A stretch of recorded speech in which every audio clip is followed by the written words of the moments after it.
जय माँ दुर्गा, जय माँ तारा देवी की। गुप्त नवरात्रि के दूसरे दिन माँ तारा देवी की पूजा उपासना की जाती है। शमशान में वास करने वाली माँ तारा देवी की कथा कुछ इस प्रकार है। नवरात्रि में दूसरे दिन 10 शक्तियों में से दूसरी शक्ति माँ तारा देवी की पूजा की जाती है। गुप्त नवरात्रि के दूसरे दिन माँ काली के स्वरूप महाविद्या तारा देवी की पूजा अर्चना की जाती है। तारा देवी को शमशान की देवी भी कहा जाता है। पौराणिक कथाओं के अनुसार जब समुद्र मंथन के समय भगवान शिव ने विषपान किया था, जिससे उनके शरीर में काफ़ी जलन और कई तकलीफ़ें हो रही थी। ऐसे में माँ काली के स्वरूप तारा देवी ने भगवान शंकर को स्तनपान कराया। तब जाकर विष की जलन शांत हुई। तारा देवी माँ काली का ही रूप है। तारा देवी नरमुंड की माला पहनती है और इन्हें तंत्र शास्त्र की देवी माना गया है। इनकी पूजा से सारे कष्ट मिट जाते हैं। तारा देवी के भी 3 रूप है: उग्र तारा, एक जटा तारा और नील सवतारा।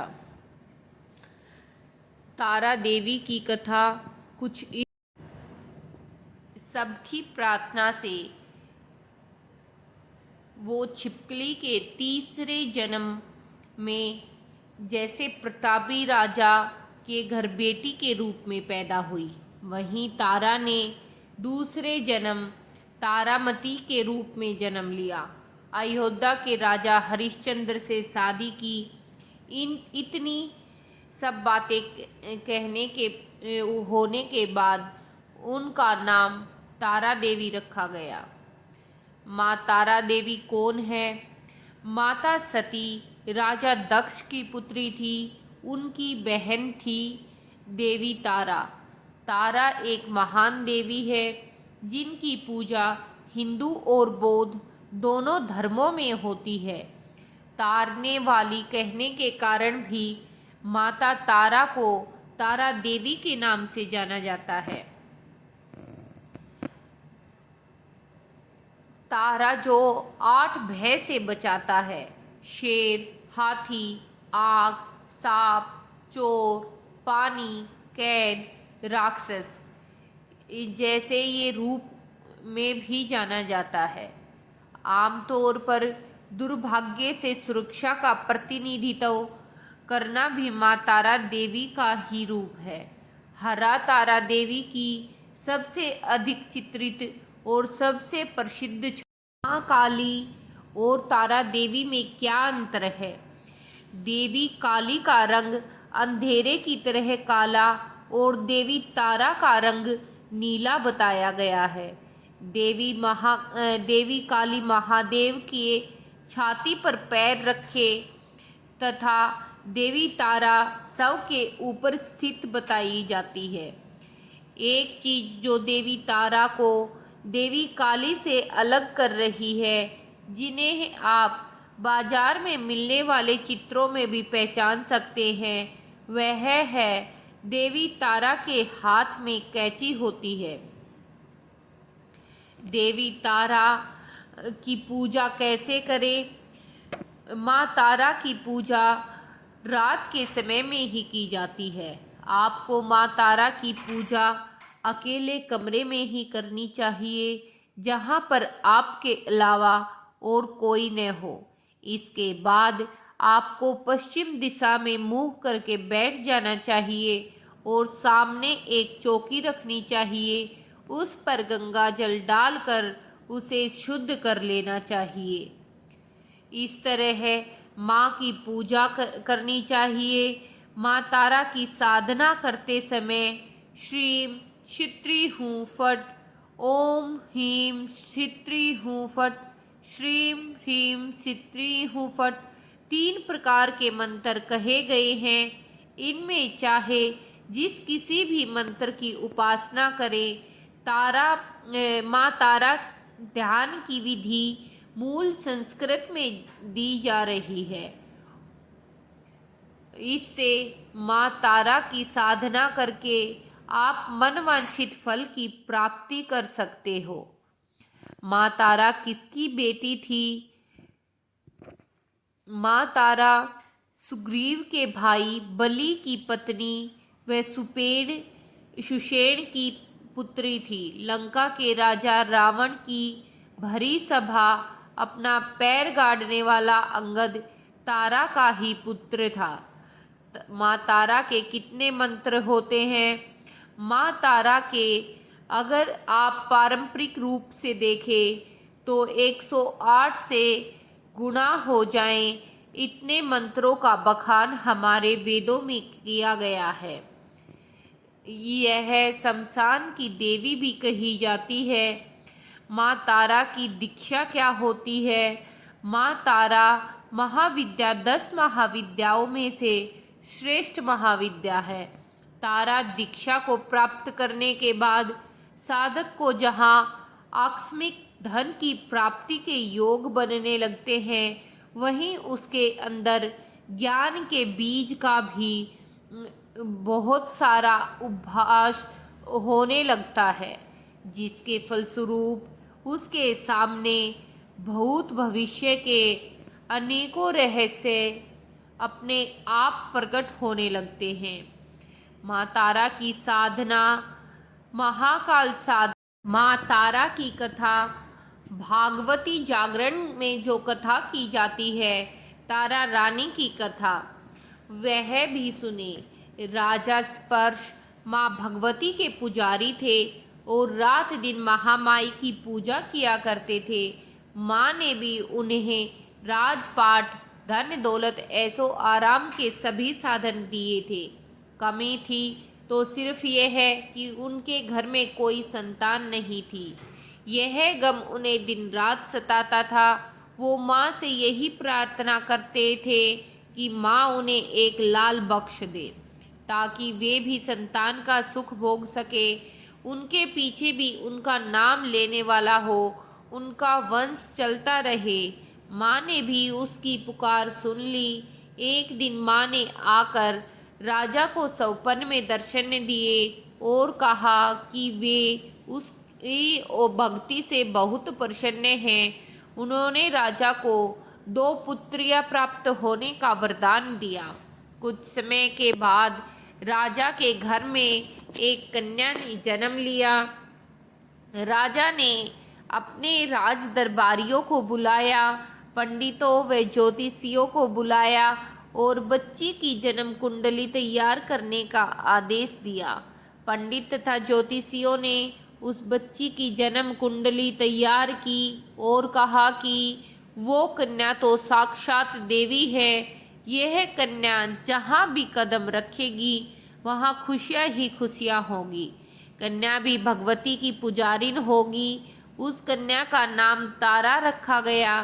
थोड़े समय के बाद राजा के घर में वरदान के अनुसार एक और कन्या ने जन्म लिया। मंगलवार का दिन था। पंडितों और ज्योतिषियों ने जब जन्म कुंडली तैयार की तो वो उदास हो गए। राजा ने उदासी का कारण पूछा तो वे कहने लगे कि वह कन्या राजा के लिए शुभ नहीं है। राजा ने उदास होकर ज्योतिषियों से पूछा कि उन्होंने ऐसे कौन से बुरे कर्म किए हैं कि जो इस प्रकार की कन्या ने उनके घर में जन्म लिया।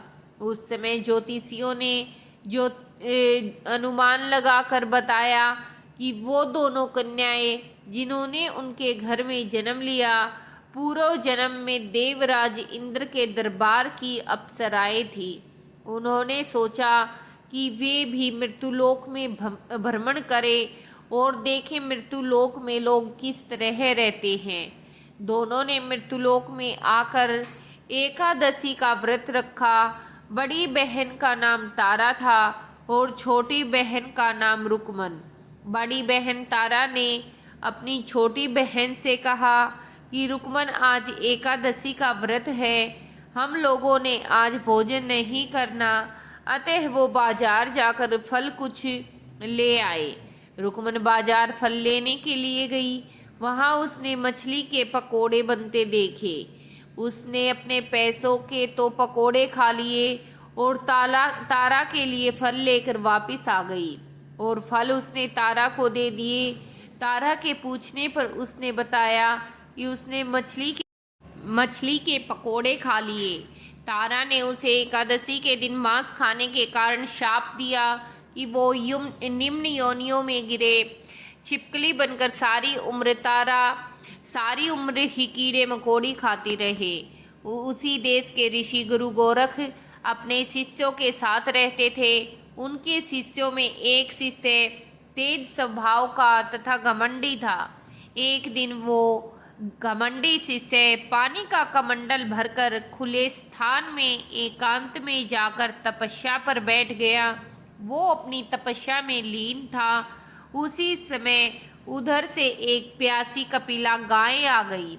उस ऋषि के पास पड़े कमंडल में पानी पीने के लिए उसने मुंह डाला और सारा पानी पी गई। जब कपिता गाय ने मुंह बाहर निकाला तो खाली कमंडल की आवाज सुनकर ऋषि की समाधि टूटी। उसने देखा गाय ने सारा पानी पी लिया है। ऋषि ने गुस्से में आकर उस कपिला गाय को बहुत बुरी तरह चिमटे से मारा, जिससे वह गाय लहूलुहान हो गई। यह खबर गुरु गोरख को मिली तो उन्होंने कपिला गाय की हालत देखी। उन्होंने अपने उस शिष्य को बहुत भला बुरा कहा। उसी वक्त आश्रम से निकाल दिया। गुरु गोरख ने गोमाता पर किए गए पाप से छुटकारा पाने के लिए कुछ समय बाद एक यज्ञ रचाया। उस यज्ञ का पता उस शिष्य को भी चल गया। जिसने कपिला गाय को मारा था, उसने सोचा कि वह अपने अपमान का बदला जरूर लेगा। यज्ञ शुरू होने से उस समय उस शिष्य ने एक पक्षी का रूप धारण किया और चोंच में सर्प लेकर भंडारे में फेंक दिया, जिससे किसी को पता न चले। वह छिपकली जो पिछले जन्म में तारा देवी की छोटी बहन थी तथा बहन के शाप के स्वीकार कर छिपकली बनी थी, सर्प का भंडारे में गिरना देख रही थी। उसे त्याग व प्रकोप की शिक्षा अब तक याद थी। वह भंडारा होने पर घर की दीवार पर चिपकी समय की प्रतीक्षा करती रही। कई लोगों के प्राण बचाने हेतु उसने अपने प्राण न्यौछावर कर लेने का मन ही मन में निश्चय कर लिया था। जब खीर भंडारे में दी जाने वाली थी, बांटने वाले की आंखों के सामने ही छिपकली दीवार से कूदकर कढ़ाई में जा गिरी। लोग छिपकली को बुरा बुला कहते हुए खीर की कढ़ाई को खाली करने लगे तो उन्होंने उसमें मरे हुए सांप को देखा। तब जाकर सबको मालूम हुआ कि छिपकली ने अपने प्राण देकर उन सब के प्राणों की रक्षा की है। उपस्थित सभी सज्जनों और देवताओं ने उस छिपकली के लिए प्रार्थना की, उसे सब योनियों से उत्तम मनुष्य जन्म प्राप्त हो तथा अंत में मोक्ष को प्राप्त हो। राजा स्पर्श ने ज्योतिषी से कन्या की कुंडली बनवाई। ज्योतिषी ने राजा को बताया कि कन्या आपके लिए हानिकारक सिद्ध होगी, शकुन ठीक नहीं है, अतः वे उसे मरवा दें। राजा बोले कि लड़की के मारने का पाप तो बहुत बड़ा है, वे उस पाप का भागी नहीं बन सकते। तब ज्योतिषियों ने विचार करके राय दी। राजा ने उसे एक लड़की को संदूक में बंद करके ऊपर से सोने चांदी आदि जड़वा दिए। फिर उस संदूक के भीतर लड़की को बंद करके नदी में प्रवाह करवा देवे। सोने चांदी से जड़ा हुआ संदूक अवश्य ही कोई लालच में आकर निकाल लेगा। और राजा एक भंगी को दिखाई दिया। वह उस संदूक को नदी से बाहर निकाल लाया। जब उसने संदूक खोला तो सोने चांदी के अतिरिक्त रूपवान कन्या दिखाई दी। उस भंगी के कोई संतान नहीं थी। उसने अपनी पत्नी को वह कन्या ला कर दी तो पत्नी की प्रसन्नता का ठिकाना न रहा। उसने अपनी संतान के समान ही बच्ची को छाती से लगा लिया। भगवती की कृपा से उसके सपनों में दूध उतर आया। पति पत्नी दोनों ने प्रेम से कन्या का नाम रुक्को रख दिया। रुक्को बड़ी हुई तो उसका विवाह हुआ। रुक्को की सास महाराजा हरिश्चंद्र के घर साफ सफाई आदि का काम करने जाया करती थी। एक दिन वह बीमार पड़ी तो रुक्को महाराजा हरिश्चंद्र के घर काम करने के लिए पहुंच गई। महाराज की पत्नी तारामती ने जब रुक्को को देखा तो वह अपने पूर्व जन्म के पुण्य से उसे पहचान गई। तारामती ने रुक्को से कहा कि वो उसके पास आकर बैठे। महारानी की बात सुनकर रुक्को बोली कि वो तो एक नीची जाति की भंगिन है, भला वह रानी के पास कैसे बैठ सकती है। तब तारामती ने उसे बताया कि वह उसके पूर्व जन्म के सगी बहन थी। एकादशी का व्रत खंडित करने के कारण उसे छिपकली की योनि में जाना पड़ा था। जो होना था वो तो हो चुका है, अब उसे वर्तमान जन्म को सुधारने का उपाय करना चाहिए और भगवती वैष्णो माता की सेवा करके अपने जीवन को सफल बनाना चाहिए। यह सुनकर रुक्को को बड़ी प्रसन्नता हुई। जब उसने उपाय पूछा तो रानी ने बताया कि वैष्णो माता का मनोरथ पूरा करने वाली जो लोग श्रद्धा पूर्वक माता का पूजन व जागरण करते हैं उनकी सब मनोकामना पूरी होती है। रुक्को ने प्रसन्न होकर माँ की मनोती मनाते हुए कहा कि यदि माँ का की कृपा से उसे एक पुत्र प्राप्त हो गया तो वह माता का पूजन व जागरण कराएगी। माता ने प्रार्थना को स्वीकार कर लिया और उसे 10वें महीने एक सुंदर बालक ने जन्म लिया। परंतु दुर्भाग्यवश रुक्को का माता का पूजन जागरण कराने का ध्यान न रहा। जब वह बालक 5 वर्ष का हुआ तो एक दिन उसे माता निकल आई, चेचक जो बीमारी होती है। रुक्को दुखी होकर अपने पूर्व जन्म की बहन तारामती के पास आई और बच्चे की बीमारी का वृत्तांत कह सुनाया। तब तारामती ने पूछा तो उससे माता के पूजन में कोई भूल तो नहीं हुई। इस पर रुक्को को 6 वर्ष के पहले की बात याद आ गई। उसने अपराध स्वीकार किया। उसने फिर निश्चय किया कि बच्चे के आराम आने पर वह जागरण अवश्य कराएगी और इस तरह उसने माता का जागरण कराया। जिस तरह माता ने सबको पुण्य फल की प्राप्ति दी उसी तरह कथा सुनने वाले को और कथा सुनाने वाले को भी पुण्य फल की प्राप्ति